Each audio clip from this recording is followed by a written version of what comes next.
There are some future situations that can only be talked about with advanced level grammar forms such as the future continuous, future perfect, and future perfect continuous. That may sound complicated, but after today, it won't. In this lesson, I'm going step by step through all three forms with real-life examples so that in your English conversations, you can more easily make forecasts, predict assumptions, indicate events that you strongly believe will happen, make promises, highlight events or actions that will be temporary in the future, and so much more.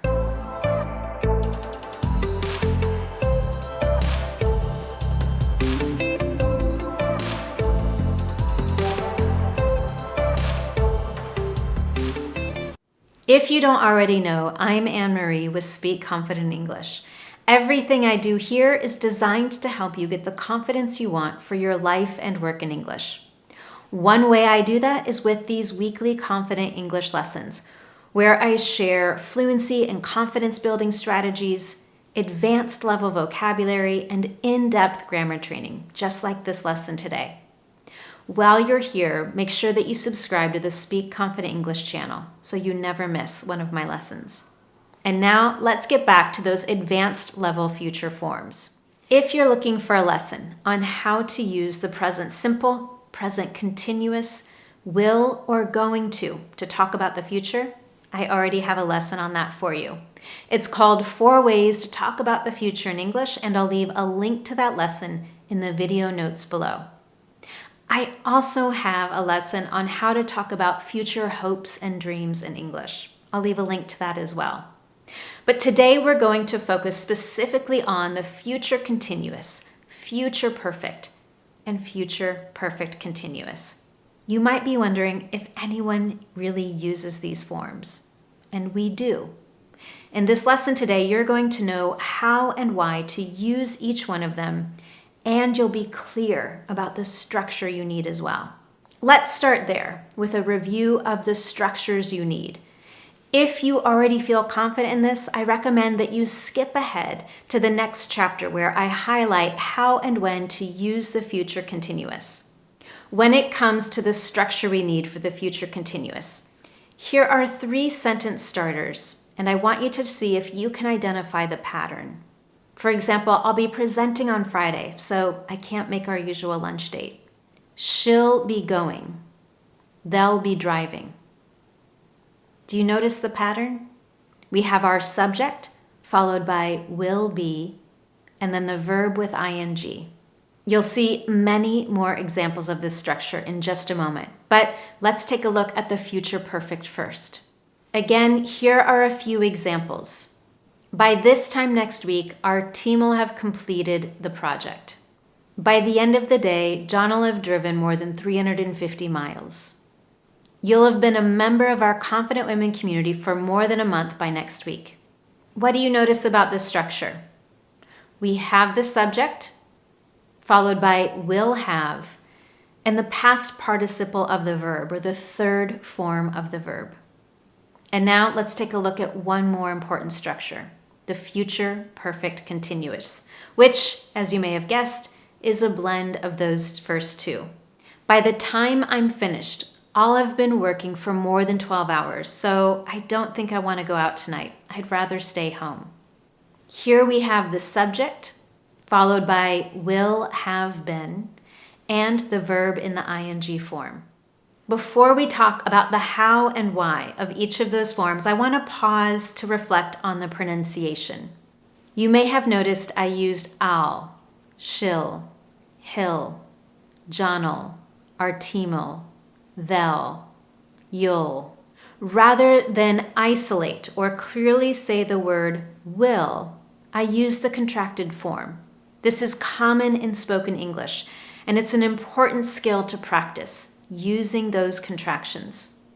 On top of that, when I add have in the perfect forms, you'll notice that have gets reduced to of, shilliv, olive, olive been working for more than 12 hours. By this time next week, our team will have finished our team'll have finished that project. Using contracted and reduced forms can be a challenge at the beginning, so don't hesitate to take time to repeat what you hear or even practice this following the strategies I share in my free How to Say What You Want training, which you can get at my Speak Confident English website. With the structure and pronunciation in place, let's take a look at when and why you should use the future continuous. We use this form to project assumptions, describe future events that you are certain will occur or that you believe strongly will occur. Emphasize that something may still occur in the future, and describe new or temporary events. Let's look at each one of those. When you want to assume or suppose that something will happen in the future continuous allows you to do that. Here's a super common example. Let's say that you've just invited your friend out for dinner, but as you think about it, you realize maybe that wasn't a great idea. You know that this week has been a difficult week with long meetings every day. In that moment, you might say, I suppose you'll be feeling too exhausted for a night out on Friday. I suppose you'll be feeling too exhausted. Again, that future continuous form allows me to share that future assumption. As you know, when we're talking about the future, we can never be 100% certain that something will happen. But sometimes we have enough evidence to make us believe very strongly that something will occur, and the future continuous allows us to express that. For example, imagine you're at a conference and you're waiting for your colleagues to arrive. And then while you're waiting, you get a text saying that they're running late or they're in traffic.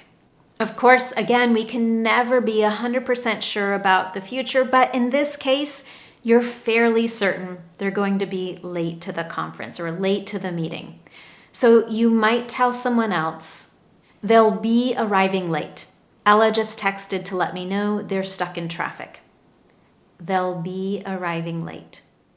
Now, sometimes with good reason, you may want to emphasize that a certain event is likely to continue into the future.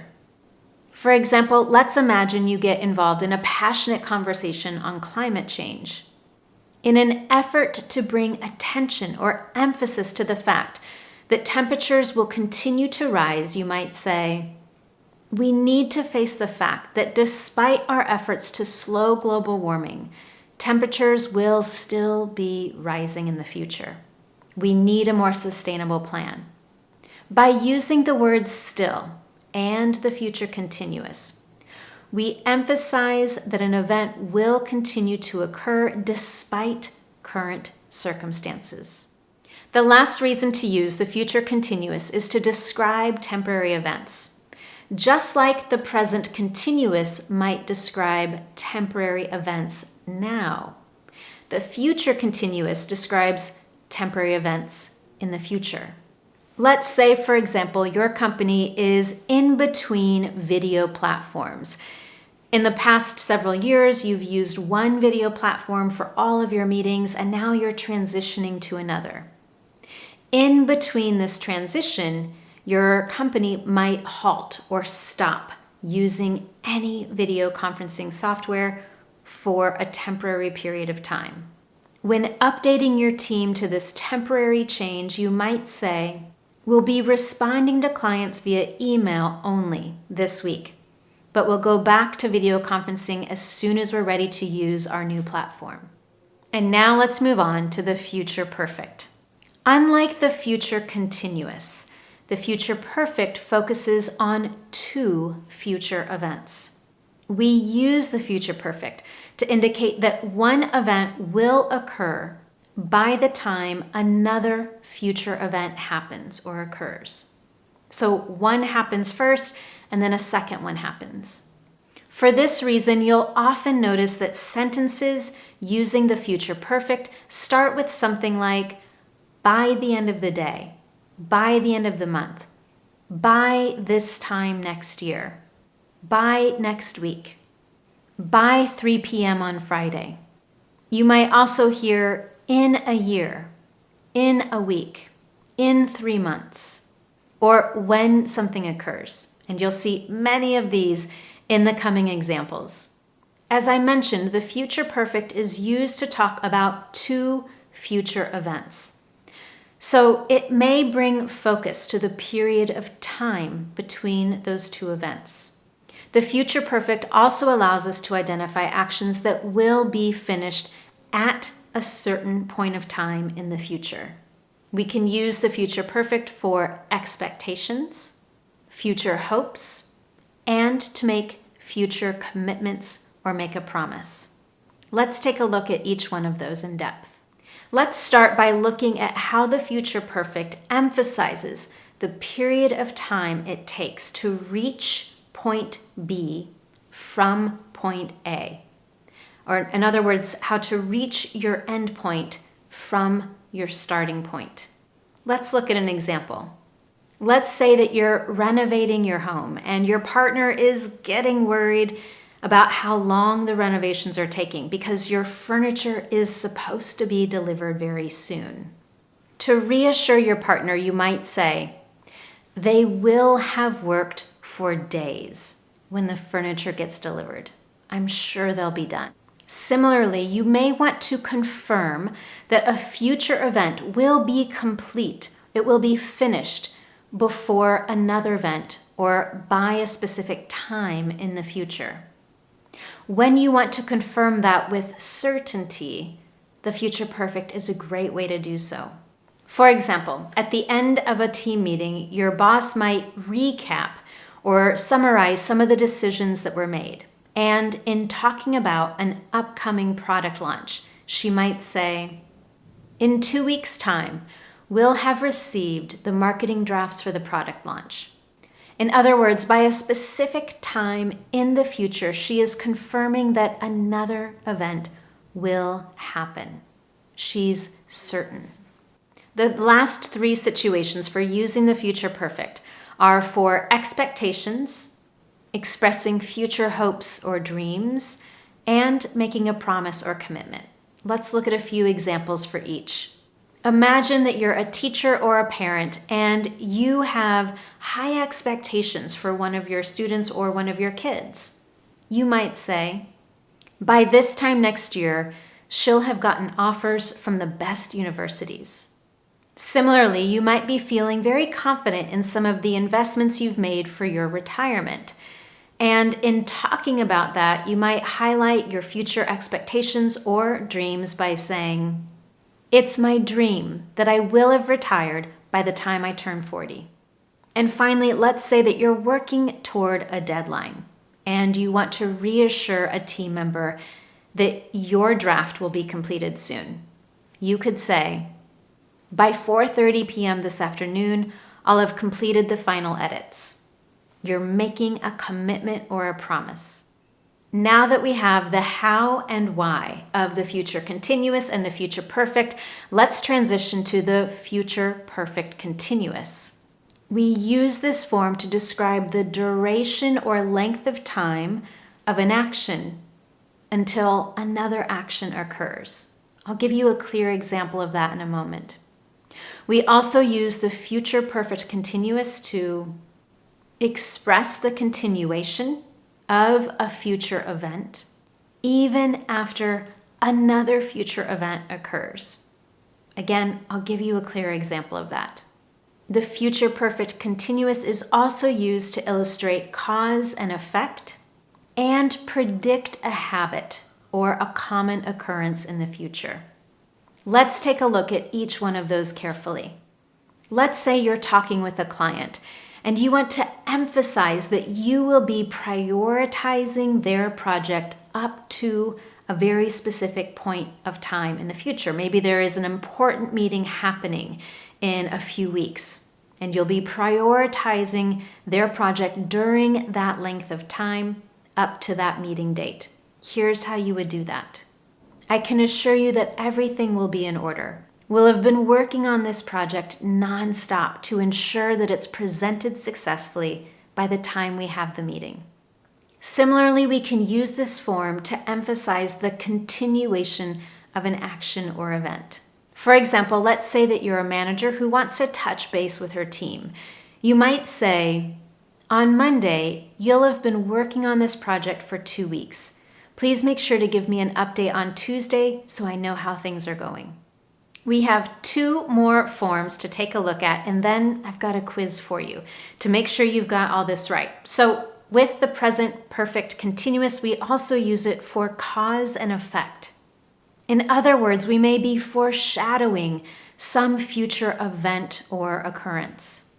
For example, let's say that a friend invites you to go jogging this weekend, but you are currently training for a marathon, which requires hours of training each day. So you can foresee that you might not have the energy for a jog on the weekend. In responding to your friend, you might say, by Saturday, I will have been training every day this week, so I might not be up for a jog. Maybe we could just go for a walk. And the last reason for using the future perfect continuous is to predict a habit or occurrence. In other words, when we set a goal and we expect something to become a habit, or we expect it to become a common occurrence by a future date, we use the future perfect continuous. Let's say your sister is excited about an upcoming trip to Paris, and to prepare, she has started taking French lessons. In talking about her upcoming trip, she might say, I'll have been practicing French every day for months by the time I arrive in Paris. We're using the future perfect continuous to describe something that becomes a habit at some point of time in the future. Now, let's do a quick quiz to test your knowledge of the future continuous, future perfect, and future perfect continuous. I have 5 sentences, and I want you to decide which verb tense should be used. Number 1, I hope my daughter from university by the time she's 25. What do you think? This sentence is definitely describing a future hope or even expectation, so we would use will have graduated. I hope my daughter will have graduated from university by the time she's 25. Number 2, your cousins with us for a few weeks while their home is being renovated. What do you think? This is certainly describing a future temporary action. So will be living is the best choice. Your cousins will be living with us while their home is being renovated. And number 3, on March 4th, I at this company for 15 years. What do you think? This sentence is an expectation or confirming that something is likely in the future. On March 4th, I will have worked for this company for 15 years. Number 4, I for 2 hours by the time she finishes reading that chapter. What do you think of this sentence? In this one, we're focused on the duration of an action or an event. I will have been studying for 2 hours by the time she finishes reading that chapter. And now, number 5, by June, I for a year. So I think that's a great time to celebrate this milestone. What do you think? Here we're focused on cause and effect. By June, I won't have been smoking for a year, so that's a great reason to celebrate this milestone. With that, you've successfully learned the structures plus when and why to use the future continuous, future perfect, and future perfect continuous. It's a mouthful. If you found this lesson helpful, be sure to give it a thumbs up and subscribe to this channel. Thank you so much for joining me, and I look forward to seeing you next time.